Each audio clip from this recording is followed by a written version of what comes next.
Guys, Shakira back in another video, and today we're going to be talking about Monday Night Raw, my little review or whatever. Open up the show, we're seeing the same scene almost every freaking week, which now it's giving a little different spice, so I'm not totally like, we're not hearing the same thing, but this was a moment where Braun Breaker and Bronson Reed and Paul Heyman were able to talk instead of it just being Seth Rollins. And I won't say that Seth Rollins hated them speaking because I don't think that was the case. Instead, I don't know. I saw a glimmer, a little speckle of like, you know, when other people would get the spotlight and Roman was not feeling that. And that's how I felt. Like that was a little glimmer, a speckle of that from Seth Rollins. I'm not going to say that that's what Seth Rollins is because it's not the case. I heard some things that promo said about the box office attraction, who's the box office attraction, and Paul Heyman being side by side with Roman for like past 4.5 years, I think now. For you to say that is interesting, especially because he's been saying the same thing about Roman since forever. And to really, let's be real, let's be honest, box office attractions, the biggest box office attraction, that's not going to change in the span of what, 3 months. That's not going to change that drastically when, to be real, Seth Rollins don't even be on posters like, no, I'm just playing, but like this, I'm like, yep, Paul, you can't lie now. And apparently now Paul Heyman is the Oracle instead of the Wise Man. I'm not calling him that. I'm gonna call you Paul Heyman. If anything, I'm gonna call you Paul Heyman. You know that Wise Man role has now, you can't call you that no more. And their name might be the Empire. Child, that don't work either. That don't work either. I don't know what this whole group could be called. I think it's very interesting that it's been going on like it's been a few months and y'all still don't have a name. That's really interesting. I didn't like the fact that through this whole promo, they talked about Roman Reigns more than they talked about, like, Seth Rollins is supposed to be going against LA Knight, and Seth Rollins hasn't said jack about LA Knight. He's been talking about Roman and how Roman ain't gonna do nothing. Like, Bronson Reed, Braun Breaker both talked about their opponents for the night. And even, you know, they talk about Penta. But if you're going into a PLE, a special night of matches, and you don't talk about your opponent, that's not good. That's not good. The frequency of these PLEs, I don't know if we should I don't even know if we're calling Saturday Night's Main Event a PLE, but the frequencies of these events is really like killing it, like storyline wise, because if we're hyped for one PLE, the next one we're not gonna be that hyped for. Like, we're gonna see the matches and then we're gonna like what we get, but the build for the matches, the build for the events is not gonna be the same. They're not gonna be treated the same way, and I feel like that is not. I don't like that feeling. I don't like that feeling. For me to feel as if Saturday Night's Main Event just feels brought together, and I don't really need to see it. I think that's an issue. Kyrie went against Roxanne Perez. Now, they had a whole moment in the Judgment Day Clubhouse of there being like I won't say like, you know those photos you put up with somebody when somebody passed away and they're no longer here. Why do they have one of Liv Morgan? Because she's injured. I'm like, y'all. Like the only person, which is very interesting, Dominic Mysterio has such a history now I'm gonna say history now of embarrassing his women is insane. Because why is Raquel the only one who's saying like, why do we have this picture up of her when she's still alive? Not Dom. Dom didn't say anything like that. This whole dynamic of Roxanne being in the Judgment Day, I like it, honestly. I'll be real, I like it. Now, the Judgment Day is on this 5th, 6th, 7th act that I feel as though is a little drawn, but that's all right. It is what it is. I will say this. I don't want them to play the whole same storyline with Roxanne and Liv Morgan. I did see someone on Twitter where, because of the similarities of their trons and everything, and how Roxanne's basically taking Liv Morgan's spot. They could play it up as, instead of it being like she wants to take everything from Liv Morgan, it could be like Liv, she is trying to be Liv Morgan. She wants to be Liv Morgan, wants to take her place in a really creepy and obsessed way. That route of a storyline, I think it'll be very refreshing for the stories they've been given in the Raw locker room. The match between her and Kyrie was it was interesting. I like Kyrie undefeated. She got Loki undefeated in this whole when she coming back. I'm not mad at it. Now that's not gonna go for singles for now, cause she is teaming up with Asuka at Evolution, bringing back the Kabuki Warriors. Now they try to jump her. Asuka coming in, I love that all.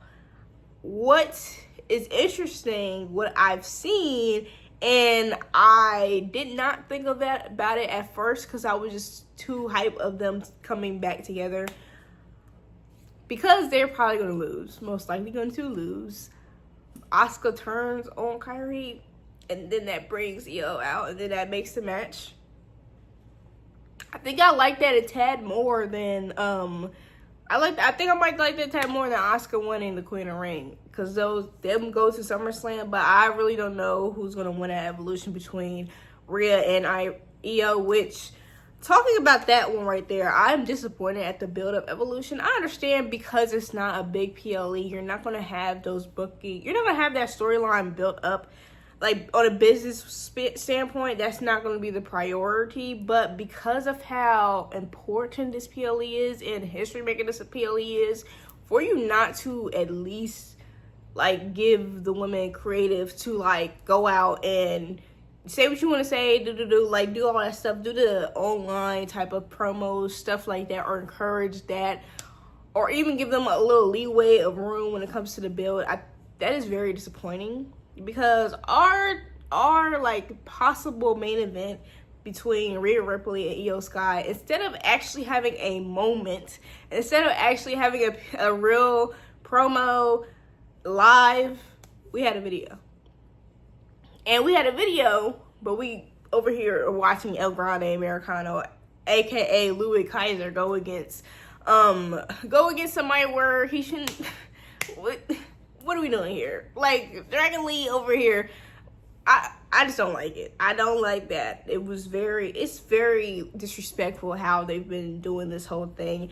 And I do get it, business standpoint. I get that whole thing of it's not being on the top priority list. But if you're going to bring this back, a highly anticipated PLE, and not give it its dues, that is the big issue. That's where it's like, do you really care about that?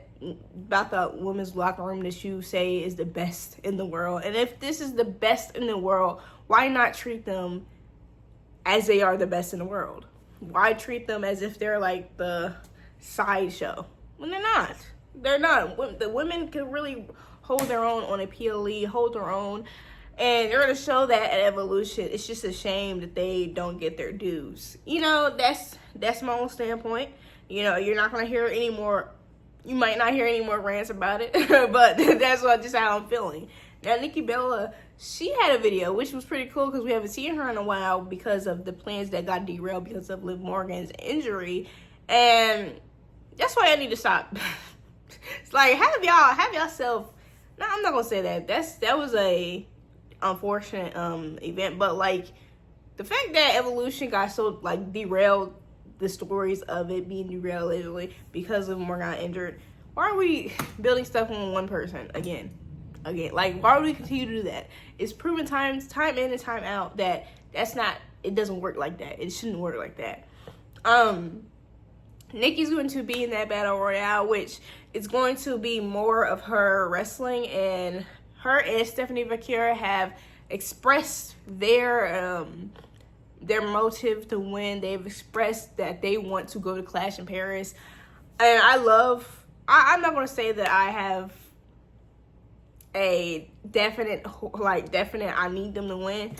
But I will say this, Nikki Bella winning, that would not be terrible. I would love to see her at Clash in Paris. Stephanie Vaquera, I know y'all want to say push the young talent, push the young talents. Nikki already had her opportunity, stuff like that. But we saw stuff like this go on beforehand. We see Randy Orton, we see John Cena, all these like older talent that have had opportunities beforehand, and they're still getting opportunities. So let me say something for the women. If I want to see Nikki Bella win and go to Clash of Paris, let me say that. Like, there should be no, like, Stephanie will have her time. 100% have her time, more time to actually wrestle too. It's all right if she don't get this. It is okay. All right, it's all right if that's not who I want to push. I want to see Nikki in that position because I would love to see her with these new top women, because believe it or not, I know Nikki Bella still got it. I know Nikki Bella, especially with the work she's been doing in the dungeon. Y'all can't tell me that Nikki Bella is not gonna be doing her thing. Because even when the Divas era, she was doing her thing.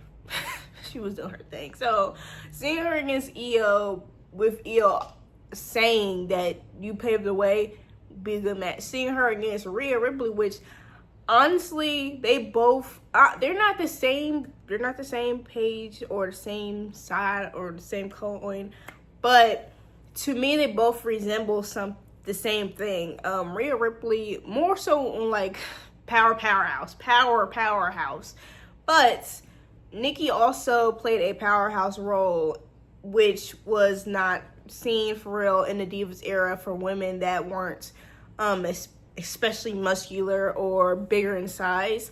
So they both played powerhouse roles. So to see them go against each other, I think would be a great match as well. These women still have these women could learn some things from Nikki as well, especially in the locker room, because they're. That's why there's a good reason why Natalya is still in the locker room, because they can learn some things from her. Karrion Kross, he's a jerk. He is a jerk, because he did not have to take out Sammy before his match, for real. Because I'm not going to say Sammy had a chance to get Bronson Reed. Not Bronson Reed. I'm not going to say he had a chance against Braun Breaker. But he's lowered those chances a lot. Lowered them chances. Braun Strowman, or not Braun Strowman, Braun Breaker versus Sami Zayn. It was everything you would expect it to be. Sammy tried to hold his own, but that man is out of commission. Out indefinitely. Enjoy your summer vacation, sir. And let me talk about this. Why in the world did they put these men in the same group? Everybody gonna get their names messed up. Bronson Reed, Braun Strowman, Braun Breaker, like these Brauns. Bronson Reed, Braun Strowman ain't even there no more. But I'm going to get their name confused. Okay, like there's this nothing past. I'm gonna have their names confused 100%. Next segment with the women for the IC Championship match at Evolution, I think will be the best build that they've stayed consistent on. For that night, I will say that NAOMI and Jade are a close second because of the previous build, but that build to me needs a promo, and the Jade aspect of it has been lacking because they haven't allowed her that time to actually go against NAOMI on that mic.